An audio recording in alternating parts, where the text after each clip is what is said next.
ہم اس لیے اس پہ مزید انگیجمنٹ مولانا صاحب کے ساتھ جاری رکھیں گے. خان صاحب نے 4 نام بتائے ہیں. عمر ایوب صاحب جو لیڈر آف دا اپوزیشن ہے قومی اسمبلی میں, شبلی فراز صاحب جو لیڈر آف دا اپوزیشن ہے ہمارے سینٹ میں, احمد بچر صاحب جو ہمارے لیڈر آف دا اپوزیشن ہے پنجاب اسمبلی میں, اور علی امین گنڈاپور صاحب جو ہمارے وزیر اعلیٰ ہے KPK کے. وہ کہہ رہے ہیں کہ میرے ساتھ زیادہ مشاورت کے لیے یہ چاروں بھی آئیں, کیونکہ ہم چاہتے ہیں کہ براڈر کنسنسس کے ساتھ میں اپنا اوپینین فارم کروں اور فردر ڈائریکشن دوں. انشاءاللہ تعالی ہم کوشش کریں گے کہ منڈے والے دن خان صاحب کے ساتھ دوبارہ ملاقات کرے اور ہماری لیڈرشپ ملاقات کرے تاکہ ہم اس معاملے پہ فائنل کنکلوژن پہ پہنچے. البتہ خان صاحب کی ہدایات کے مطابق ہم اپنی انگیجمنٹ مولانا صاحب کے ساتھ اس ترامیم پہ کنٹینیو انشاءاللہ تعالیٰ کریں گے.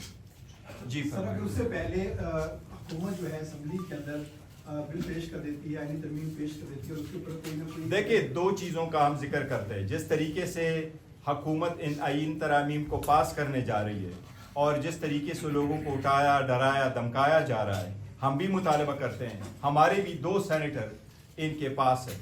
ہم بھی مطالبہ کرتے ہیں کہ ان کو فلپور ہمارے حوالے کیا جائے, ان کو رہا کیا جائے, ان کو جانے دیا جائے. اس قسم کی کوئی بھی آئینی ترامیم تو کیا قانون سازی بھی لوگوں کو قبول نہیں ہوتی. آئین جیسا ڈاکومنٹ ہوتا ہے جو قوم کو متحد رکھتا ہے. اگر آپ اس کے لیے لوگوں کو توڑیں گے تو پھر وہ ترامیم آپ کو کبھی متحد نہیں رکھ سکتی. ہم اس طریقہ کار کے سخت خلاف ہے, ہم اس کی مذمت کرتے ہیں. ہم نے تو عدلیہ کو بارہا کہا ہے کہ آپ اس پہ سو مٹو لیں, لیکن یہ طریقہ غیر جمہوری, غیر آئینی ہے اٹسل, اور ہم اس کی بالکل شدید مذمت کرتے ہیں. کوئی بھی حکومت کے پاس 2/3 میجارٹی نہیں ہوتی قوانین منظور کرانے کے لیے اور آئینی ترمیم کرنے کے لیے. حکومت کوشش کرتی ہے کہ کنسنسس ڈیولپ کرے, ہر بندے کی بات سنے اور پھر ایک نتیجے پہ پہنچ کے آگے ترامیم کرے. یہ پارلیمان کا استحقاق ہے.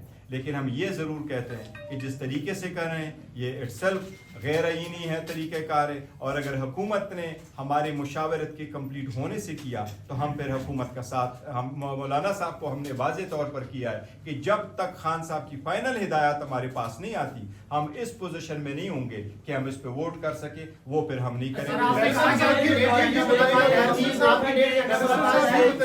خان صاحب کا کیا ریئیکشن تھا آئینی بینچ کے قیام پہ, چیف جسٹس کے لیے جو 3 کا پینل تھا اس پہ, اور جو 2 سینیٹرز کا آپ کہہ رہے ہیں کہ ان کو اٹھایا گیا, وہ کون ہے اور اس سے متعلق؟ دیکھیں جہاں تک پیکج ہے, پیکج پہ ہم نے سرسری سے ذکر کیا اور انہوں نے کہا کہ یہ ساری پوائنٹ ہے, یہ دونوں واقعی ہم نے ان کے ساتھ ذکر کیا ہے کہ اب کنسٹیٹیوشنل بینچ ہے اور کنسٹیٹیوشنل بینچ ہے, کنسٹیٹیوشنل کورٹ نہیں ہے. اور یہ بھی ان سے ذکر کیا ہے کہ جو ججز کا پینل ہے ان میں سے ایک کا انتخاب ہوگا, یہ بھی ہم نے ذکر کیا ہے. خان صاحب ان سب چیزوں پہ فردر کنسلٹیشن کے لیے چاہتے ہیں کہ سب سے پہلے میرے جو لیڈر آف دا اپوزیشن پارلیمان میں موجود ہے میں ان کا پوائنٹ آف ویو لے لوں. وہ بھی بڑے ایکسپیرینس رکھتے ہیں, سارے بڑے سیزن پالیٹیشنز ہیں اور پارلیمنٹیرین ہیں, ان کے ویو آ جائے تو انشاءاللہ تعالی ہم کسی نتیجے پہ.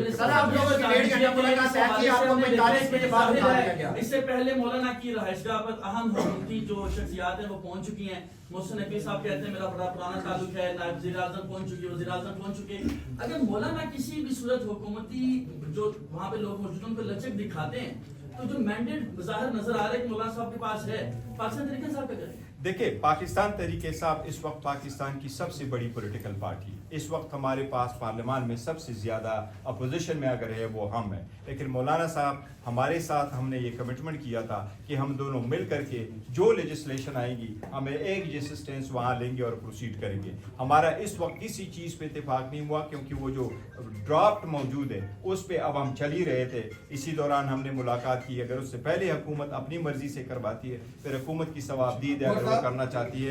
لیکن ایک چیز واضح ہم کرنا چاہتے ہیں, دیکھو جب بھی آپ نے ترمیم کرنا ہے آپ کے پاس نمبر پورے ہونے چاہیے, بجائے اس کے کہ آپ کہیں میں نمبر پورے کرتا ہوں اور اس کے لیے ڈے بائی ڈے آپ ایجنڈے کو چینج. گور صاحب ڈی چوک والے احتجاج کے معاملے پر آپ نے آگاہ کیا ہوگا, علی امین گنڈاپور والا سارا ایپیسوڈ رہا, اس کے اوپر ان کا کیا موقف تھا؟ دیکھیں وہ سارا کچھ ہم نے خان صاحب کے پاس بعض چیزوں کا علم نہیں تھا لیکن ہم نے پورا تفصیل کے ساتھ کیا. خان صاحب جو علی امین گنڈاپور صاحب ہے اس کے ساتھ کھڑے تھے اور ساتھ کھڑے ہیں الحمدللہ, اور خان صاحب کی سپورٹ علی امین گنڈاپور کو حاصل ہے. سینیٹرز کا نام بتا دیں. میسج دیا ہے ترمیم کے حوالے سے کلیئر بتائیے گا کیا آپ مولانا فضل الرحمان اگر حکومت کے ساتھ بات چیت کرتے ہیں اتفاق کرتے ہیں تو مولانا فضل الرحمان کو سپورٹ کرے گی؟ دیکھیں ہم آپ کو مولانا صاحب کے ساتھ ہم اٹیچ ہیں. ہماری طرف سے ابھی تک نہ ہم نے نہیں کیا ہے, اس لیے ہمیں امید ہے کہ مولانا صاحب اس کو رہیں گے, اور ہم تو پہلے سے کہتے چلے آ رہے ہیں کہ اس میں جلدی کس بات کی ہے. اگر آپ کو نہیں چاہیے تھا اور ابھی آپ نے جو ترمیم لے کے آئے اس میں 65 ایئرس کا ختم ہونا ہے, تو وہ بات ختم ہو گئی کہ آپ کسی پرسن کے لیے کر رہے تھے. پھر کس بات کی جلدی ہے؟ اس میں اگر 1-2 دن لگ جائے تو کوئی مذائقہ نہیں. ہم امید کرتے ہیں انشاءاللہ تعالی مولانا ڈی چوک اور راولپنڈی میں پاکستان کے مختلف شہروں میں احتجاج کی کال دی, لیکن پنڈی اسلام آباد میں سنگل کارکن بھی نہیں نکلا. آپ کا کیا وجہ؟ نہیں ہمارے کارکن انشاءاللہ تعالی آپ پہ لوگ نہیں, وہ ہمارے کارکن کریں گے انشاءاللہ تعالی. اور جب ایک بات کرنا چاہتا ہوں. دیکھیں برشر صاحب نے بہت ڈیٹیل میں بات کی ہے. میں صرف اتنا کہنا چاہتا ہوں کہ دیکھیں یہ جو لیجسلیشن ہے, یہ جو قانون سازی کر رہے ہیں, امینڈمنٹ لا رہے ہیں, کیا پاکستان کی تاریخ میں اس قسم کا لیجسلیشن ہوا ہے کہ لوگوں کی خواتین کو, بچوں کو جس طرح ڈرا دھمکا کے بے عزت کر کے اس طرح قانون سازی ہوتی ہے؟ ہم کسی طور پر اس کی, اور خاص کر پھر جو نا عوام برائے تاوان اور جس طرح لالچ دی جا رہی ہے, اس پوری پروسیس کی ہم مخالف ہیں, اس کی ہم شدید مذمت کرتے ہیں.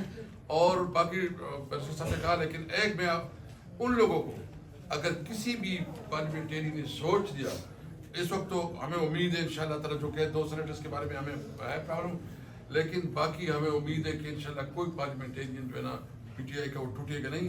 اگر کوئی جائے گا تو اس کا مطلب یہ ہے کہ وہ پاکستان کے عوام کے ساتھ اور عمران خان کے ساتھ غداری کرے گا. کہ آپ کی مولانا صاحب سے اس حوالے سے ملاقات ہوگی ہے, کیونکہ آپ نے اڈیالہ کے باہر بات چیت کی تھی, آپ نے کہا تھا. دیکھیں جو ہم اڈیالہ ملاقات ہو گئے تو ہم نے یہ پریس کانفرنس نہیں بلانی تھی, ہم نے بات ادھر ہی کرنی تھی, لیکن وہاں فیسلٹیز اویلیبل نہیں تھی. وہ جس طریقے سے تھا وہ لوڈ کو بلاک کر دیا گیا تھا, کیونکہ بلاک کیا تھا. تو اس کے بعد اب ہم مولانا صاحب کے پاس جائیں گے.